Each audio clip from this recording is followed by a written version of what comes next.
Les peurs et les blocages doivent être surmontés, autant pour les hommes que pour les femmes. Je vous laisse quelques secondes. Les peurs et les blocages doivent être surmontés, autant pour les hommes que pour les femmes.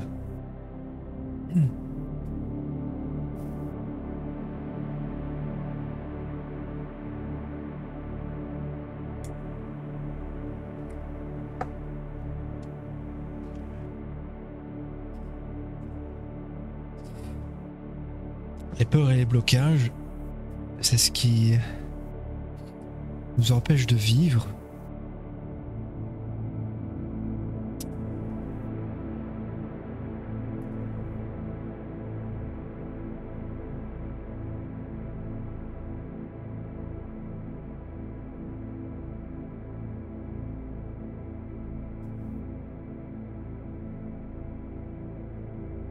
Bien des choses que l'on aimerait faire, dire, avoir, etc. ne se le permet pas à cause de peur ou de blocage. Donc pour être libre dans sa vie, pour vivre un peu plus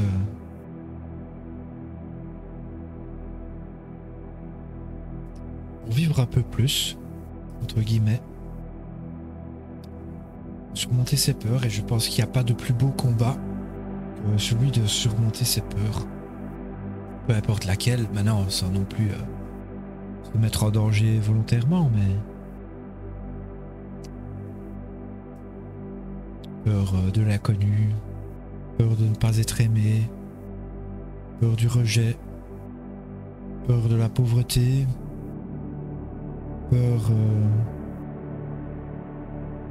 de perdre,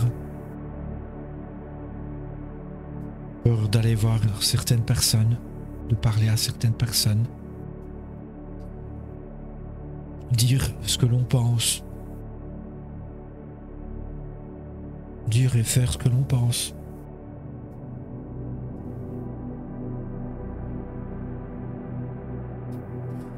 C'est ça qu'à bien des domaines, je pense que certaines personnes paraîtraient, entre guillemets, honteuses par rapport à leur mode de vie, leur choix de vie, etc., leurs préférences. Beaucoup pourraient considérer honteux, mais à partir du moment où la personne l'assume, l'affiche, ne le crie pas sur tous les toits forcément, mais l'assume et n'a pas peur de se montrer de telle façon, de le dire, eh bien c'est beaucoup plus courageux. C'est bien plus courageux que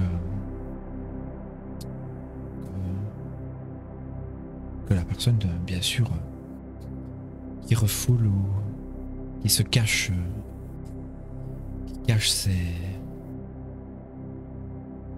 des choses pour lesquelles la société, au final, peut-être pourrait juger, et peut-être certaines choses que la société, finalement, les mœurs jugent de moins en moins, mais comme on dit aussi, les vices d'hier deviennent les mœurs d'aujourd'hui. Tout finit par devenir normal. Mais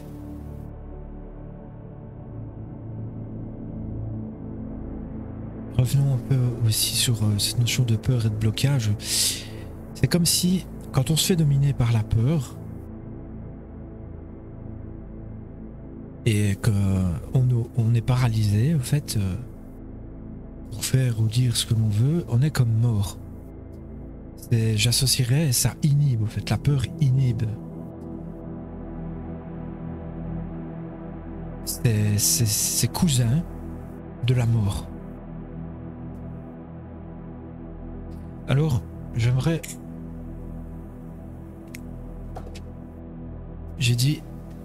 mettre le doigt sur la deuxième partie, autant pour les hommes que pour les femmes. Alors oui, les hommes doivent être courageux. Oui, les hommes doivent aller de l'avant, prendre des risques, des initiatives, etc. Surmonter leurs faiblesses. Mais les femmes aussi. Et alors, je mets le doigt sur quelque chose qui me semble avoir compris et dérangé durant mes petites années de vie.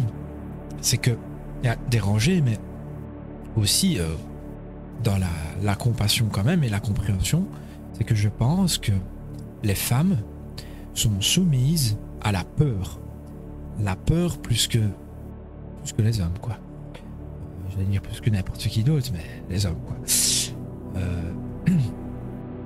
Des 3 ennemis de l'homme que je vous ai présentés dans mes travaux, la peur, le désir et l'orgueil, eh bien, on pourrait associer le désir et l'orgueil plus associés aux hommes. Les hommes seraient plus soumis à ces 2 ennemis qui sont le désir et l'orgueil, tandis que chez les femmes, c'est la peur. Et ça m'a rendu triste bien souvent pour vous partager durant ma vie de remarquer que les femmes, je sens qu'elles veulent quelque chose, mais elles n'osent pas. Elles n'osent pas faire le pas, elles n'osent pas, ou alors il faut que toutes les conditions soient remplies pour la sécuriser, pour la rassurer, pour oser prendre un risque, oser faire le pas. Parce qu'il y a des oui mais chic, oui mais chac et blablabla et blablabla. Et en fait, plus on rajoute des conditions, plus on rajoute des facteurs à une situation, plus on augmente son degré d'anxiété. On associe le doute et le doute. En fait, plus on augmente. Alors moi j'ai une très bonne vue d'ensemble en général. Généralement je vois tous les détails, y compris mes doutes, y compris ma peur. Donc les personnes en fait plus réfléchies, plus observatrices, voient plus de détails et donc voient plus de facteurs dangereux. Tandis que et ça peut être plus associé aux femmes, bonnes observatrices, dans la réflexion, l'observation. Et pour être sûr également, et ça je respecte beaucoup, j'utilise la même méthode, entre guillemets, pour être sûr d'accomplir un acte le plus judicieusement possible, il faut avoir pris tous les éléments en compte. Mais il y a prise de risque, il y a un risque au fait à prendre trop d'éléments en compte, à venir à douter finalement et à hésiter. Alors que chez les hommes, on aurait tendance à moins réfléchir et à réagir plus spontanément et alors du coup prendre des risques, mais aussi augmenter notre efficacité. Des fois notre efficacité parce qu'on est moins maladroit dans le sens où d'un point de vue pratique on réfléchit moins, on doute moins. On sait qu'un acte doit être fait de la sorte, pas à se poser de questions, on le fait, point barre. Ben bon, soit ça c'est plus... Je m'égare un peu, mais revenons à la peur et les blocages. Ce qui pourrait nous freiner à faire et dire ce que l'on veut, c'est parce qu'on réfléchit de trop, on observe peut-être de trop et on réfléchit de trop. Et tout ça alimente... peut amener à un blocage de peur.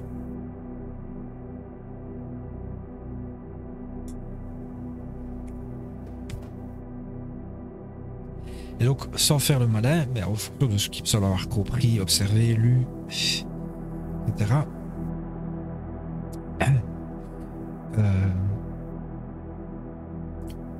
je pense franchement que l'ennemi principal des femmes, c'est la peur. Et donc, je vous invite toutes à surmonter ce formidable ennemi qu'est la peur. Alors, on est tous soumis à la peur. Hein. Les hommes aussi, bien sûr. D'ailleurs, ceux qui n'ont pas peur, c'est pas des courageux, mais des inconscients. C'est des cons. La peur peut être un facteur, et clairement, et on en a besoin tous de la peur, ça nous protège. La peur, clairement, nous évite de prendre des risques inutiles, nous évite le danger à bien des égards, à être prévoyant, etc. Si on ne va pas dans l'extrême de la paranoïa, de l'anxiété, du stress, de l'hésitation intempestive, etc. La peur est une bonne chose. Et tous les êtres vivants, enfin, je veux dire au moins les animaux, la ressentent et ça nous prévient clairement du danger. Donc il faut la préserver, la peur. Mais il ne faut pas se laisser dominer par elle parce qu'elle nous préserve elle nous fait obstacle à la vie. À la vie, c'est l'ennemi de la vie, la peur. Moins de peur, plus de vie. Plus de vie.